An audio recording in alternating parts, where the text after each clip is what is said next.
ठंड में देवरानी जेठानी का पत्तों का ससुराल।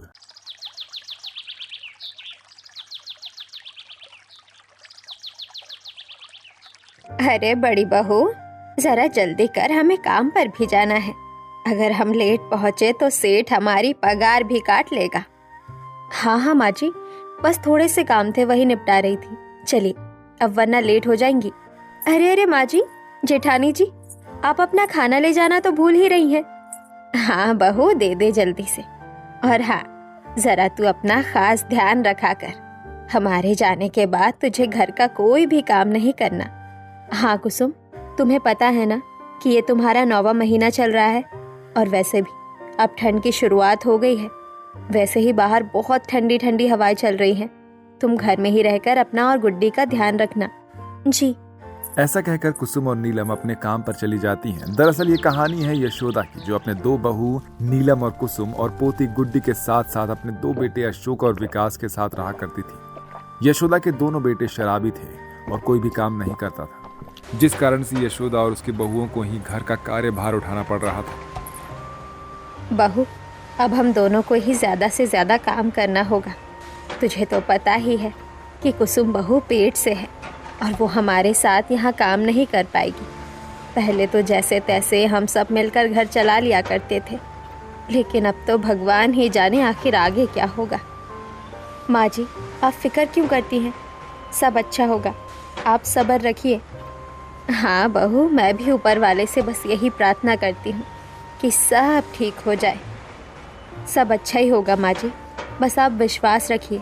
चलिए, अगर अब हम ज़्यादा यहाँ पर खड़े रहे तो सेठ हम पर चिल्लाने लगेंगे। ऐसा कहकर यशोदा और नीलम कंस्ट्रक्शन साइट पर काम करने लगते हैं। ऐसे ही सुबह से शाम हो जाती है और वो अपनी मजदूरी लेकर घर आ जाती है। वहीं यशोदा के दोनों बेटे ठेके पर शराब पी रहे होते हैं। अरे छोटे, जरा एक पैक बना देना यार, मजा नहीं आया इसमें। हाँ भैया, क्यों नहीं, अभी बनाता हूँ ना। अरे भैया, शराब तो खत्म हो गई भैया, अब हम क्या करें? अरे छोटे, करना क्या है यार, जाना पास में ही तो ठेका है, जाकर एक पौआ उठा लिया। भैया, ठेके वाला बिना पैसे के हमें शराब की एक बूंद भी नहीं देगा। वैसे भी हमारे ऊपर ठेके वाले का बहुत उधार है।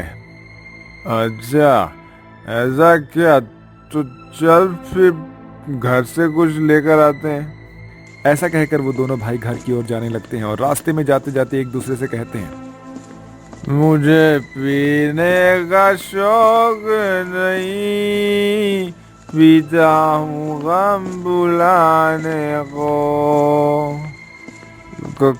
कैसा गम भैया?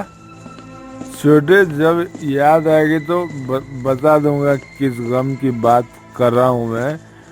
अभी तो मुझे खुद ही याद नहीं आ रहा। ऐसे ही दोनों भाई बातें करते हुए घर पहुंच जाते हैं, जहां यशोदा अपने दोनों बहुओं के साथ होती है। आ गए मेरे दोनों निकम्मे बेटे। हाँ, निकम्मे मतलब हम अगर निकम्मे हैं तो लाओ फिर पैसे दो हमें। अरे आप ये क्या कर रहे हैं? आपको घर की कोई चिंता है भी या नहीं? नहीं है। चल आप पैसे मुझे दे दे, मुझे दारू लेने जाना है। हम पैसे कहाँ से लेकर आएंगे? अच्छा, अब तू मुझे पागल बनाएगी? तू क्या घर से बाहर अपनी ऐसी तैसी करवानी जाती है? चुप कर तू। और विकास, तुझे भी शर्म नहीं है? तेरी पत्नी पेट से है और तू है कि शराब में डूबा हुआ है। हाँ, नहीं है सर मुझे। लाओ, हमें पैसे दे दो। नहीं, हमारे पास कोई पैसे वैसे। आप लोगों को जरा सी भी शर्म नहीं है? हमने 4 महीने से इस घर का किराया तक नहीं दिया, और आप लोग हो कि उल्टा हमसे ही शराब पीने के पैसे मांग रहे हैं। हाँ हाँ, मांग रहे हैं, सीधे तरह से दे देती हो, नहीं तो हम खुद लेने आ जाएंगे। विकास और अशोक के लाख बार बार कहने पर भी कोई पैसा नहीं देता है। इसके बाद अशोक अपनी पत्नी नीलम के हाथों से जबरदस्ती आज के कमाए हुए पैसे छीन लेता है और अपने भाई विकास के साथ ठेके की ओर जाने लगता है। बहू, मुझे माफ कर दो, मैंने तुम दोनों की जिंदगी बर्बाद कर दी। मुझे पता था कि मेरे बेटे ऐसे हैं, लेकिन फिर भी मैंने उनकी शादी कराई। ये सब मेरी ही गलती है। माँ जी, आपकी इसमें कोई गलती नहीं है। हाँ माँ जी, किस्मत को शायद यही मंजूर था। यशोदा और नीलम तो बस यही सोच रही थी कि अब उनके साथ इससे भी बुरा और क्या ही होगा। इतनी ठंड में तन ढकने के लिए ना तो अच्छा कपड़ा था और ना ही उनकी देखरेख करने के लिए उनके पति, लेकिन शायद समय इनको इससे भी बदतर समय दिखाने वाला था। अरे ओ यशोदा, चल जल्दी से घर खाली कर, हैं? बहुत हो गया, तूने पिछले 3-4 महीने से किराया नहीं दिया है। अब मैं ये घर बंसी को दे रहा हूँ। चल अपना बोरिया बिस्तर बांध और निकल जा यहाँ से। लाला जी, हम पर रहम खाइए। हम इतनी सर्द भरी रात में कहाँ जाएंगे? इस बूढ़ी हड्डियों में अब इतनी जान नहीं बची, और ऊपर से मेरी बहू भी गर्भवती है। कुछ तो रहम दिखाइए लाला जी। अरे मैंने तुम जैसे गरीबों को पालने का कोई ठेका थोड़ी न लिया है, हैं? चलो निकलो यहाँ से, मुझे तुम्हारी एक नहीं सुननी। ऐसा कहकर लाला यशोदा के पूरे परिवार को घर से बाहर कर देता है। माँ जी, मेरे पेट में बहुत दर्द हो रहा है। अब हम इतनी रात में कहाँ जाएंगे? ऊपर से इतनी ठंडी ठंडी हवाएं चल रही है। बहू, मुझे भी कुछ समझ नहीं आ रहा, आखिर करूँ तो क्या करूँ मैं? माँ जी, कुसुम पेट से है और यहाँ इतनी तेज हवाएं चल रही है, जिसके कारण ठंड सीधा कुसुम के पेट पर लग रहा है। हमें यहाँ से चलना चाहिए, क्या पता आगे हमें कोई समाधान मिल जाए। शायद तो सही कह रही है बहू। इसके बाद यशोदा, कुसुम, नीलम और 8 साल की गुड्डी वहां से आगे की ओर जाने लगते हैं। वो चलते चलते काफी आगे आ जाते हैं और उन्हें एक सीवर की पाइप दिखाई देता है, जिसे देखकर नीलम कहती है, माँ जी, हमें आज की रात इसी पाइप के अंदर बितानी होगी, क्योंकि इतनी रात में इससे बेहतर विकल्प हमें शायद नहीं मिल सकता। हाँ बहू, शायद तो सही कह रही है। इसके बाद पूरा परिवार उस पाइप के अंदर चला जाता है। खैर, रात बिताने के लिए तो उन्हें एक आश्रय मिल गया था, लेकिन वो इस ठंड का क्या करें? उन्हें कुछ भी समझ नहीं आ रहा था। माँ, दादी, मुझे बहुत डर लग रही है। हाँ माँ, मुझसे भी ये ठंड बर्दाश्त नहीं हो रही है। मैं कितने लाचार हूँ। मेरे 2 बेटों के होते हुए भी मैं अपने परिवार को ऐसे रोड पर लेकर पड़ी हुई हूँ। माँ जी, आप फिक्र मत कीजिए, मैं कुछ करती हूँ। हम जब यहाँ आ रहे थे तो मैंने रास्ते में कुछ सूखे पत्ते देखे थे। सूखे पत्तों में बहुत ही गर्माहट होती है। मैं एक काम करती हूँ, उन्हें यहाँ पर लेकर आती हूँ। ऐसा कहकर कुसुम बाहर से उन पत्तों को उठाकर ले आती है और अपनी सास, देवरानी और बच्चों पर डाल देती है, जिससे उनकी ठंड थोड़ी कम तो हो जाती है। ऐसे ही अब सुबह हो जाती है। बहू, हमने कल की रात तो जैसे तैसे काट ली, लेकिन आगे का क्या? अब हमारे पास ना तो पैसे हैं और ना ही कोई सहारा। हाँ माँ जी, मैं भी बस यही सोच रही थी। तभी बीच में कुसुम बोल पड़ती है, माँ जी, दीदी, क्यों ना हम पत्तों और लकड़ियों से एक घर को तैयार करें? क्योंकि जब आपने रात में हमें पत्तों को हम पर उड़ाया था तो हमें ठंड का बिल्कुल भी एहसास नहीं हुआ। हाँ कुसुम बहू, कह तो तू सही रही है। ठंड तो नहीं लगी, लेकिन हम ये सब करेंगे कैसे? अरे माँ जी, अगर ऐसी बात है तो ये सब आप मेरे ऊपर छोड़ दीजिए। वैसे भी हमने कंस्ट्रक्शन साइट पर बहुत से घर बनाए हैं, उसी का हुनर हम इस्तेमाल करेंगे। पर कैसे बहू, हमारे पास तो एक फूटी कौड़ी भी नहीं है। अरे माँ जी, इसे बनाने में कोई पैसे नहीं लगने वाले, बस लगेगा तो हमारा दिमाग। देखिए, मैं जंगल से जाकर सूखी लकड़ियाँ लेकर आती हूँ और आप और गुड्डी मिलकर सूखे पत्तों को इकट्ठा कीजिए, फिर देखिए मेरा कमाल। दीदी, मैं भी मदद करवाना चाहती हूँ। नहीं कुसुम, तुम आराम करोगी, तुम्हें कोई भी भारी चीज नहीं उठानी है। और वैसे भी तुमने हमें ये आइडिया देकर अपना काम कर चुकी हो। हाँ छोटी बहू, बड़ी बहू बिल्कुल ठीक कह रही है। जिसके बाद नीलम जंगल में से लकड़ियां लेने चली जाती है और वहीं यशोदा और गुड्डी सूखे पत्ते जंगल में से इकट्ठा करके एक जगह पर रखती हैं। नीलम जंगल से लाए हुए लकड़ियों को और सूखे पत्तों से घर बनाना शुरू कर देती है। नीलम, यशोदा और गुड्डी अपने पत्तों का घर बनाकर तैयार कर देती हैं। उनका घर बहुत ही प्यारा और सुंदर लग रहा था। अरे वाह बहू, तूने ये कर दिखाया, कितना प्यारा लग रहा है। माँ जी, सिर्फ मैंने नहीं बल्कि हम सब ने मिलकर ये पत्तों का घर बनाया है। चलिए अब हम इसके अंदर चलते हैं। अरे वाह, कितनी गर्माहट है यहाँ। और चाची, यहाँ तो आपको और छोटे बाबू को भी ठंड नहीं लगेगा। हाँ बिल्कुल गुड्डी। ऐसे ही समय बीतता है। सब कुछ अच्छा चल रहा था। यशोदा की बहू के द्वारा बनाए गए ठंड में पत्तों का घर लोगों में जोरों शोरों से प्रचलित हो रहा था। लोग दूर दूर से उनके घर को देखने के लिए आते हैं। एक रोज एक अधिकारी उनके घर आता है। देखिए, आपका यह बनाया हुआ यूनिक कॉन्सेप्ट हमें बहुत पसंद आया। क्या आप यह हमारे लिए बना सकती हैं? हम इसे कई ठंडे टूरिस्ट प्लेसेस पर लगाना चाहते हैं। अगर आप हमारा ये काम करती हैं तो हम आपको एक पत्तों के घर के बदले 50,000 रुपए देंगे। जी जी, क्यों नहीं। तो फिर ठीक है, ये लीजिए। पहले घर को बनाने के लिए 30,000 एडवांस, बाकी का घर बनने के बाद मैं आपको दे दूंगा। चलिए, अब मैं चलता हूँ। जी आपका बहुत बहुत शुक्रिया। ऐसा कहकर अधिकारी वहां से चला जाता है और ऐसे ही यशोदा की दोनों बहुएं और गुड्डी मिलजुल कर पत्तों का घर तैयार करने लगती है और उनकी जिंदगी भी अब सही रास्ते पर आ जाती है। अरे सोनाक्षी, आखिरकार तुम आ ही गई। बड़ी जोरों की भूख लगी यार। मेरे पेट में तो चूहे की बजाय शेर कूद रहे हैं, शेर। हाँ हाँ बाबा, आ गई। अब तुम्हें खाने के लिए और सब्र करने की जरूरत नहीं है। ठीक है सोनाक्षी, अब बातें ही करती रहोगी या फिर टिफिन भी खोलोगी? हाँ हाँ, खोल रही हूँ बाबा। ये देखो, मैं तुम्हारे लिए क्या लेकर आई हूँ। मेथी के पराठे, पालक की सब्जी और ये घी का रायता। खाओ इसे, खाकर तुम्हें ये बहुत ही अच्छा लगेगा। हाँ हाँ, क्यों नहीं।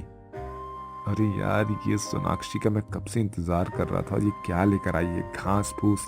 अब भला मैं इसे खाकर अपना पेट कैसे भर सकता हूँ। लेकिन क्या करूं, इसका दिल रखने के लिए मुझे इसे थोड़ा तो खाना ही पड़ेगा। तो मनीष, तुम्हें ये सब कैसा लगा?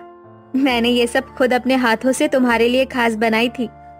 हाँ हाँ, सच में ये बहुत ही स्वादिष्ट है। अरे सोनाक्षी, अब तुम्हें कैसे बताऊं कि ये सब मुझे बिल्कुल भी पसंद नहीं है।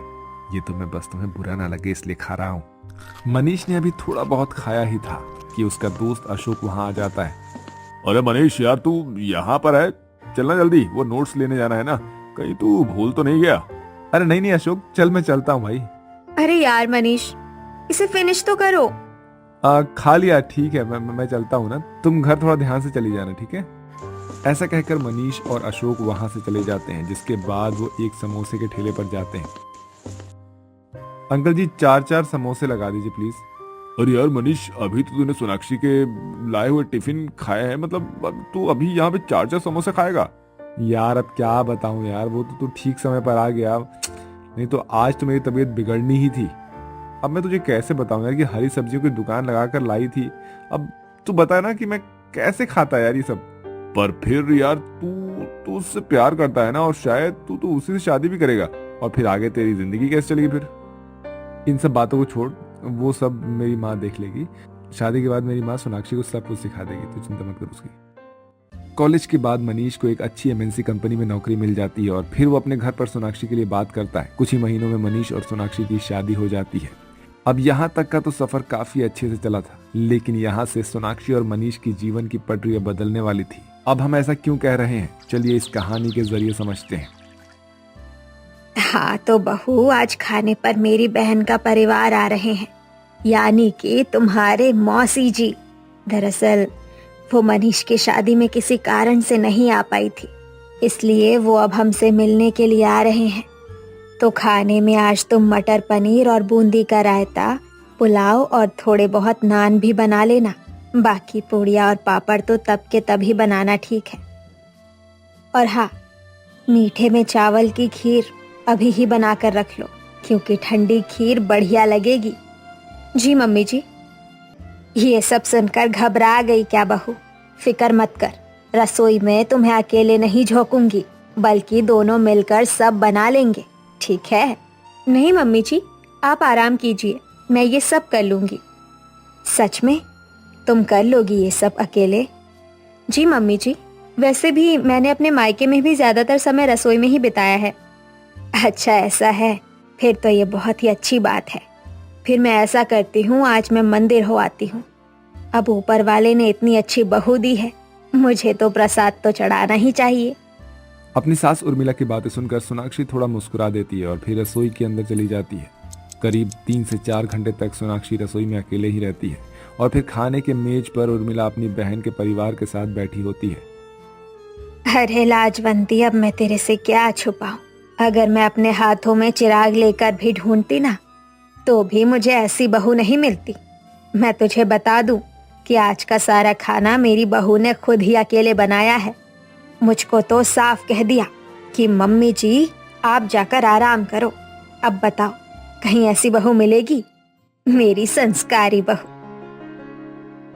अरे वाह दीदी, सच में नसीब हो तो तुम्हारे जैसा। लेकिन बहू है कहाँ? जरा हमें भी तो मिलवाओ। हाँ हाँ मौसी, कहाँ है मेरी नई नवेली भाभी? हाँ हाँ, अभी मैं बुलाती हूँ। सोनाक्षी बेटा, कुछ मदद करूँ क्या? नहीं मम्मी जी, सब हो गया, बस मैं आ ही रही थी। ये कहते ही सोनाक्षी डाइनिंग टेबल पर एक बड़ा सा बर्तन रख देती है, जिसे देखकर सामने बैठी उर्मिला की बहन ने कहा, बस खाने में यही है क्या? नहीं नहीं मौसी जी, ये तो बस स्टार्टर है। मैंने पालक का गर्मा गर्म सूप बनाया है आप सभी के लिए। ये कहकर सोनाक्षी ने सबको पालक का सूप दिया, जिसे देखकर उसकी सास उर्मिला का नाक सिकुड़ गया। वहीं बाकी के मेहमानों को बड़े चाव से सूप पीता देखकर वो चुप रही। सूप तो बढ़िया है। हाँ बहू, ऐसा सूप तो मैंने पहले कभी नहीं पिया है। सच में बहुत लाजवाब है, बहुत गजब है। अब सोनाक्षी बहू, बाकी का खाना भी ले आओ। इस सूप से थोड़ी ना पेट भरेगा सबका। जी मम्मी जी, मैं अभी लेकर आई। सोनाक्षी तुरंत ही रसोई में गई और फिर कुछ और बर्तन साथ लेकर लौटी। उसने जैसे ही खाने की प्लेट को खोला तो खाना देखकर उर्मिला ने सोनाक्षी से कहा, बहू ये तुमने क्या बनाया है? माँ जी, ये गर्मा गर्म इडली और सांभर है और साथ में नारियल की चटनी है। अरे वाह, ये तो मैं पहली बार खाऊंगी।